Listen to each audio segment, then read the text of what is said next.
Quando Bonanza estreou em 1959, ninguém poderia prever que se tornaria um dos maiores fenômenos da televisão de todos os tempos. No centro desse sucesso estava Pernell Roberts, interpretando o sério e intelectual filho mais velho, Adam Cartwright. Mas, embora fosse uma estrela gigantesca na tela, nos bastidores, Roberts era um homem que desprezava os egos e o comportamento tóxico de Hollywood. Então, quando um colega de elenco ultrapassou os limites, Roberts não se conteve. Olhou diretamente para o ator e, segundo relatos, o chamou de filho de Satanás. Que ator poderia provocar um insulto tão profundo e venenoso da estrela geralmente tão digna? E o que exatamente aconteceu naquele set que o levou a dizer isso? Junte-se a nós enquanto desenterramos a sombria rixa dos bastidores que a emissora tentou desesperadamente esconder. O filho do vendedor de refrigerantes, nas raízes de Pernell Roberts em uma pequena cidade da Geórgia. Antes mesmo de pisar no rancho Ponderosa como Adam Cartwright, em 1955, Roberts ganhou o prestigioso prêmio Drama Desk por sua brilhante atuação off-Broadway em Macbeth. Ele seguiu esse triunfo com papéis de destaque em Romeu e Julieta e A Megera Domada no American Shakespeare Festival. Mas, embora o palco fosse sua primeira paixão, um novo meio o chamava. Em 1956, após retornar para uma última e aclamada temporada teatral em Maryland, Roberts fez sua grande estreia na televisão no Kraft Television Theater. Hollywood imediatamente notou seu charme rústico e seu intenso talento dramático. Ele rapidamente se tornou uma estrela em ascensão na televisão, conseguindo papéis de destaque em séries de faroeste de sucesso como Gunsmoke e Cheyenne. O cenário estava perfeito. E o momento era propício para um grande sucesso que mudaria sua vida para sempre. Em 1957, o talento bruto de Pernell Roberts era impossível de ser ignorado por Hollywood, e ele assinou oficialmente um contrato com a Columbia Pictures. Apenas um ano depois, fez sua estreia no cinema em Desejo sob os Olmos, interpretando um dos filhos rebeldes de Burl Ives. O filme foi um sucesso de crítica, chegando a receber uma indicação ao Oscar por sua fotografia deslumbrante. Roberts, logo em seguida, conseguiu um papel memorável na comédia western O Homem das Ovelhas, contracenando com ícones como Glenn Ford e Shirley MacLaine. Mesmo com sua carreira cinematográfica decolando, Roberts permaneceu uma presença constante e cativante na televisão. Ele demonstrou sua incrível versatilidade ao aparecer em episódios para toda a família do programa infantil Storybook Theater, The Shirley Temple, e até mesmo retornou às suas raízes teatrais em uma transmissão ao vivo de Muito Barulho por Nada, de Shakespeare. Ele se tornou o astro convidado definitivo da televisão, provando que podia interpretar personagens sombrios e perigosos tão bem quanto heróis. Ele também estrelou como um vilão implacável em um episódio eletrizante de 1958 de Have Gun, Will Travel. O ano de 1959 se provaria o ponto de virada mais explosivo de toda a sua carreira. Roberts estava em todos os lugares, participando como convidado em programas de primeira linha como 77 Sunset Strip e General Electric Theater. Mas seu maior triunfo no cinema veio quando coestrelou o clássico filme Ride Lonesome, interpretando o charmoso fora da lei Sam Boone. Roberts deu uma atuação inesquecível, equilibrando perfeitamente a tensão com a lendária estrela Randolph Scott e um jovem estreante James Coburn. Foi amplamente considerado seu melhor papel no cinema, mas o melhor ainda estava por vir. Naquele mesmo ano, Roberts entrou para a história da televisão ao ser escalado como Adam Cartwright em Bonanza, um papel que logo o tornaria um nome conhecido em todos os lares. Exibida por impressionantes 14 temporadas e 440 episódios, a série consolidou seu lugar como o segundo faroeste mais longevo da história da televisão. Foi uma produção revolucionária, fazendo história como o primeiro faroeste transmitido inteiramente em cores. O público foi imediatamente cativado pela família Cartwright, um poderoso clã de rancheiros que vivia em meados do século XIX, perto da próspera cidade mineradora de Virginia City, Nevada. Essa família, composta apenas por homens, era liderada pelo sábio patriarca Ben Cartwright, viúvo 3 vezes e com um filho de cada casamento. Os irmãos não poderiam ser mais diferentes. Havia o gigante gentil e imponente Ross, o temperamental e romântico Little Joe, e o sério engenheiro civil, Adam, interpretado por Pernell Roberts. Embora as primeiras temporadas tenham explorado o atrito natural entre esses 3 irmãos tão distintos, a série logo mudou o foco para os enormes desafios de administrar seu lendário rancho, o Ponderosa. Os Cartwrights se tornaram pilares de sua comunidade.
Ele se destacava dos típicos pistoleiros da TV por usar diplomacia, diálogo e pura inteligência para proteger suas terras e manter a paz. No entanto, nos bastidores desse enorme fenômeno televisivo, uma tempestade se anunciava. Pernell Roberts era, em sua essência, um ator de teatro com formação clássica. Ele estava acostumado aos diálogos ricos e complexos de Shakespeare e à liberdade emocionante de transitar de um papel desafiador para o outro.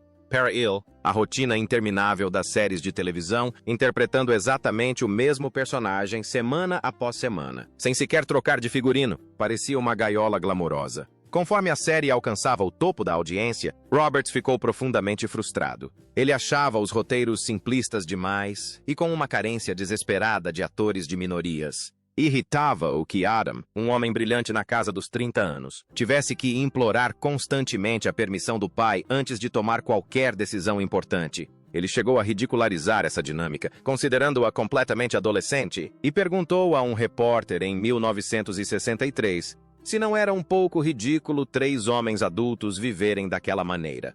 Roberts havia recebido a promessa de desenvolvimento profundo dos personagens e roteiros meticulosamente elaborados, mas, com o passar das temporadas, a mídia ficou alvoroçada, atribuindo-lhe insultos mordazes, incluindo alegações de que ele chamou o programa de lixo e acusou a NBC de contribuir para a desumanização da indústria.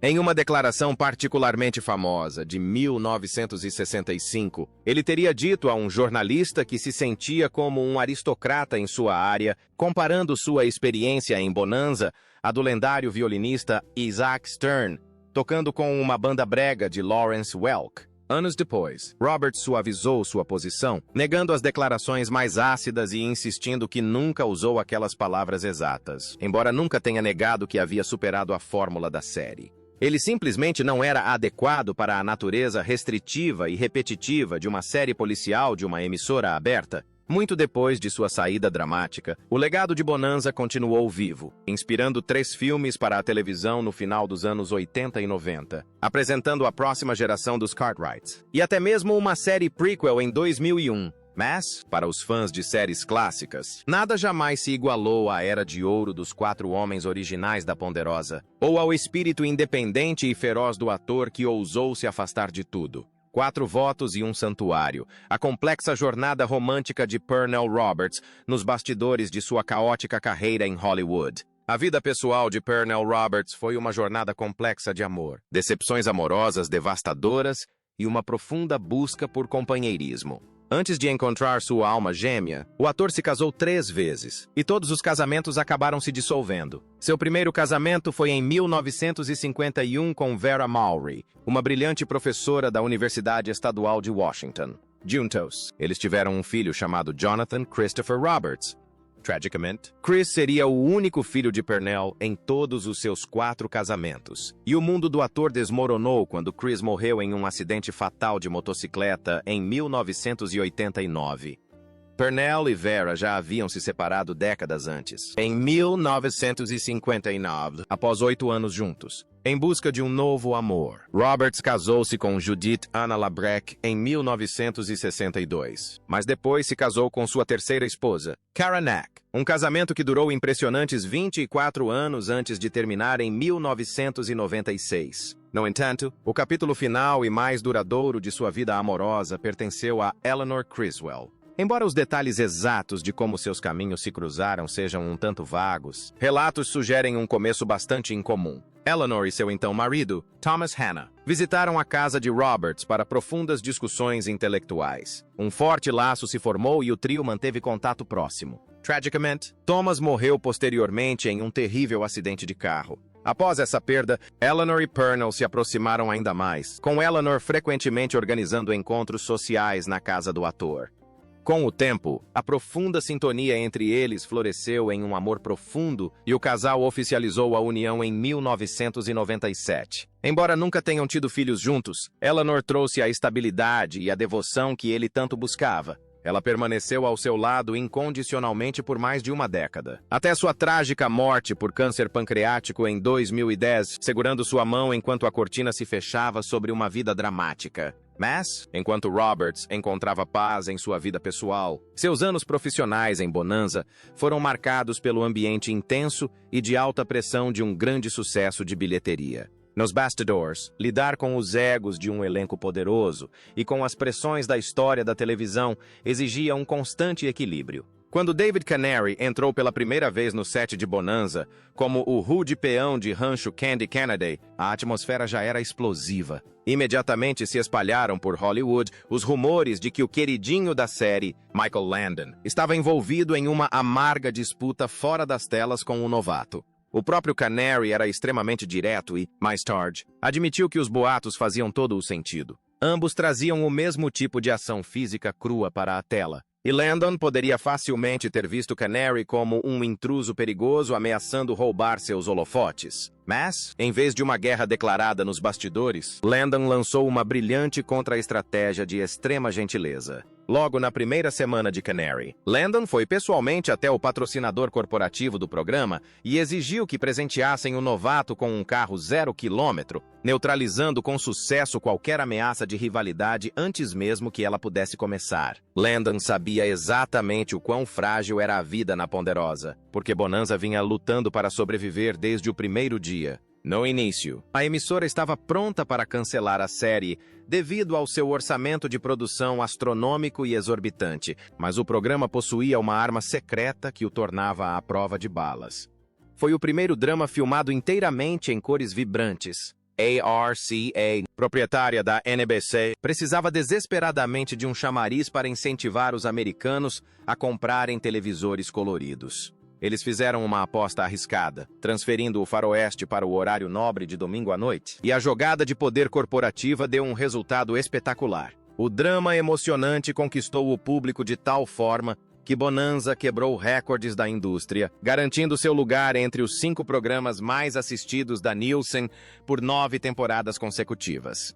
Quando sua trajetória histórica chegou ao fim, a série havia completado incríveis 14 temporadas, consolidando seu lugar como o segundo faroeste mais longevo da história do horário nobre, logo atrás do poderoso Gunsmoke. Tornou-se um verdadeiro fenômeno cultural, inclusive por sua lendária música tema. Embora os fãs conheçam apenas a versão instrumental hoje, a música, na verdade, provocou uma guerra lírica nos bastidores. Várias versões de letras secretas foram escritas. Mas sem seu gigante gentil, Hoss, a audiência despencou completamente e a emissora finalmente cancelou o programa. Anos depois, tanto Landon quanto Green confessaram que a essência de Bonanza havia morrido junto com seu querido amigo. Mas muito antes dessa tragédia final encerrar a série, as rachaduras na base da família Cartwright já começavam a aparecer. Para Pernell Roberts. O problema não era a falta de sucesso, mas a dolorosa constatação de que a gaiola dourada da televisão aberta estava sufocando seus sonhos artísticos. A dura realidade de 1959. Como promessas quebradas destruíram o otimismo inicial de Pernell. Pernell Roberts era um homem travando uma guerra silenciosa e dolorosa contra o próprio sucesso. Ele era um ator de teatro com vasta experiência, que se importava com a arte de verdade, mas se viu preso em um mundo televisivo que preferia jogar pelo seguro.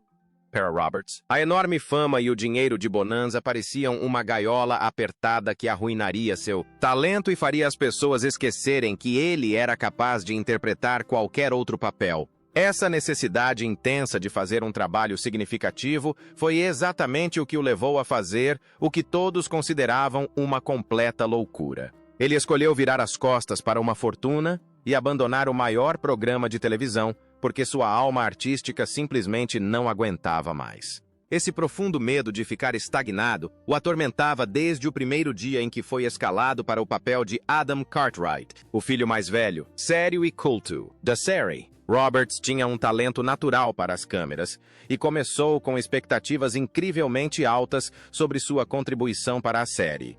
As pessoas que o contrataram haviam prometido a ele que os 4 personagens principais seriam bem definidos e que os roteiros seriam cuidadosamente elaborados. Esse otimismo inicial foi exatamente o que tornou a realidade da série tão amarga e dolorosa para ele. Roberts logo percebeu que os produtores não compartilhavam sua visão de uma série de televisão inovadora e que nenhuma daquelas grandes promessas se concretizou. Em vez disso, Roberts ficou profundamente decepcionado com os rumos da série e odiava as rígidas limitações impostas ao seu personagem e à sua capacidade de atuação. Ele se sentia completamente preso e sufocado pela repetição dos enredos. Frequentemente, reclamava aos jornais que não havia evoluído nada desde o início da série, sentindo que seu talento estava sendo desperdiçado em uma linha de produção. Ele chegou a descrever seu papel como completamente impotente e adolescente, porque cada trama obrigava um homem adulto de 30 e poucos anos a se curvar, acatar os desejos do pai e pedir permissão antes de tomar qualquer decisão importante. Ele achava completamente ridículo que 3 homens adultos tivessem que viver daquela maneira semana após semana, e a falta de maturidade no roteiro o deixava absolutamente louco. A tensão nos bastidores finalmente explodiu após inúmeras discussões acaloradas com os roteiristas e produtores sobre a qualidade dos roteiros. Roberts era um artista sério que queria expandir os limites da televisão, mas a emissora só queria jogar pelo seguro. Queriam um programa familiar sem conteúdo ofensivo, que nunca ofendesse ninguém e que sempre se mantivesse num nível consistente de mediocridade. Roberts também se importava profundamente com questões sociais e o angustiava muito o fato de o programa sofrer com a grave falta de atores de minorias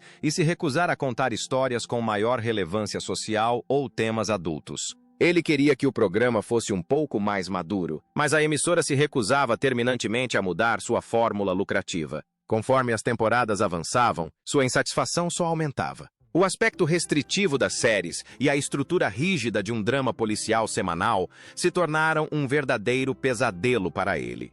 Interpretar exatamente o mesmo papel semana após semana, sem qualquer liberdade criativa, deixou de ser um desafio. E o estresse da rotina interminável levou Roberts a um verdadeiro pânico. Enquanto críticos, executivos e colegas de elenco constantemente lhe diziam que ele deveria calar a boca, parar de se preocupar e rir até chegar ao banco, Roberts os calou com uma resposta lendária. Ele disse à imprensa que, se estivesse se forçando a fazer algo em que não acreditava, choraria até chegar ao banco. Para Pernell Roberts, dinheiro nunca foi a coisa mais importante na vida. Suas necessidades eram primordialmente artísticas, e ele se importava muito mais com sua própria paz de espírito, em saber quem ele era e em se manter fiel à sua arte. O dinheiro era incrível, claro, mas ele precisava se olhar no espelho e decidir se queria apenas correr atrás de um salário astronômico, ou arriscar tudo para se provar como um ator sério. Ele escolheu sua arte, virando as costas para a sabedoria tradicional de Hollywood e para todos os conselhos bem-intencionados de pessoas que achavam que ele estava perdendo a cabeça. Ele cumpriu rigorosamente seu contrato inicial de 6 anos, porque era um profissional. Quando ele finalmente abandonou o rancho para sempre, os produtores tiveram que eliminar rapidamente seu personagem, dizendo de forma decepcionante ao público que Adam simplesmente havia se mudado para viver no mar ou administrar um negócio na costa leste. Até mesmo o produtor da série, David Dortort, admitiu mais tarde que havia sido muito duro com o ator e não soube apreciar seu talento enquanto o teve em seu elenco. Dortort confessou que Roberts era tão incrivelmente talentoso que conseguia tornar qualquer cena em que participasse 10 vezes melhor e que simplesmente não havia nenhuma melhor. Mas Roberts não se arrependeu de deixar a Ponderosa para trás em meio a uma nuvem de poeira. Ele optou por abandonar o programa número 1 da América porque se recusou a vender sua alma artística por um salário fixo, priorizando sua sanidade e independência em vez do conforto fácil da fama em Hollywood. Mas, embora Roberts tenha deixado a série para recuperar sua liberdade pessoal, sua saída deixou um enorme vazio que a mídia se apressou em preencher com fofocas sensacionalistas. A saída dramática alimentou histórias mirabolantes de inimizades nos bastidores, preparando o terreno para um rumor lendário que perseguiria o elenco por décadas. O mito do insulto demoníaco, desvendando a lenda do rumor mais famoso dos bastidores de Ponderosa. Nos bastidores de Bonanza, a atmosfera no rancho Ponderosa era frequentemente muito mais explosiva do que qualquer coisa que o público visse na tela. Enquanto o lendário Faroeste foi ao ar de 1959 a 1973, Pernell Roberts, que interpretava o sério filho mais velho, Adam Cartwright, notoriamente não se dava bem com os roteiristas ou os chefões da emissora. Cansado de roteiros preguiçosos e concessões criativas, Roberts abandonou seu contrato em 1965, deixando um rastro de rumores dramáticos. Um ano após sua saída, Roberts admitiu abertamente que passou 6 anos brigando por roteiros e desenvolvimento de personagens a ponto de se sentir irritado assim que chegava ao trabalho. Ele confessou que não tinha a resistência psicológica para lidar com concessões artísticas a longo prazo, observando que o atrito o deixava hostil e completamente exausto. Roberts deixou claro que não havia saído para perseguir um objetivo específico, mas simplesmente para o seu próprio bem e para preservar sua sanidade. Como sua saída foi tão conturbada, rumores se espalharam de que Roberts detestava seus colegas de elenco, particularmente o jovem e enérgico Michael Landon, que interpretava Little Joe. A mídia pintou um retrato de um set tóxico de ódio e os fãs começaram a sussurrar sobre um lendário desentendimento nos bastidores, onde Roberts supostamente olhou diretamente para um de seus colegas atores e o chamou de filho do diabo. Durante décadas, as pessoas presumiram que o alvo desse insulto demoníaco tinha que ser Landon, o garoto de ouro despreocupado que representava tudo o que Roberts detestava na máquina de Hollywood. Landon certamente não ajudou a silenciar os rumores, frequentemente usando seu humor característico para zombar da situação. Durante uma visita ao The Tonight Show em 1973, um fã perguntou diretamente a Landon se havia algum ressentimento quando Roberts deixou a série. Landon não hesitou em dar uma resposta afiada, brincando que nem se lembrava de quando Roberts havia saído. Enquanto a plateia reagia com uma mistura de risos e incredulidade, Landon amenizou o golpe, afirmando que um cara tem que fazer o que quer fazer, e observando que muitas famílias se separam. Para o público, parecia uma prova definitiva de que os dois homens haviam passado anos envolvidos em uma amarga disputa. Mas a verdade por trás dos rumores de filho do diabo é bem diferente das fofocas que a emissora tentou abafar. Embora Roberts direcionasse sua hostilidade aos executivos da emissora, seu relacionamento com Landon não nasceu do ódio. Betty Endicott, colega de elenco de Bonanza, relembrou mais tarde uma história secreta que destruiu completamente o mito da animosidade nos bastidores. Anos depois, enquanto Endicott trabalhava com Roberts em sua série de sucesso Trapper John, M.D., Landon apareceu inesperadamente no hospital onde estavam filmando. Quando Endicott o questionou, Landon rapidamente a silenciou e disse para ela ficar quieta, explicando que estava lá para visitar sua mãe, mas queria surpreender sua antiga colega de elenco. Endicott observou atentamente enquanto Landon se aproximava silenciosamente por trás de Purnell e tocava levemente em seu ombro. Em vez de um confronto hostil, Roberts se levantou de um salto e imediatamente envolveu Landon em um abraço apertado e emocionado. Endicott compartilhou mais tarde que o momento a emocionou porque finalmente provou que a suposta animosidade não existia. Embora Roberts tivesse um temperamento feroz e intransigente quando se tratava de sua arte, esse veneno nunca foi direcionado a Michael Landon. Por trás das piadas e dos rumores de uma rivalidade tóxica, os dois irmãos Cartwright compartilhavam um laço profundo e duradouro que sobreviveu ao próprio Rancho Ponderosa. Qual é o seu episódio favorito de Bonanza até hoje? Compartilhe sua opinião nos comentários abaixo. Não se esqueça de curtir, compartilhar e se inscrever. Além disso, clique no próximo vídeo que aparecer na sua tela. Você vai gostar!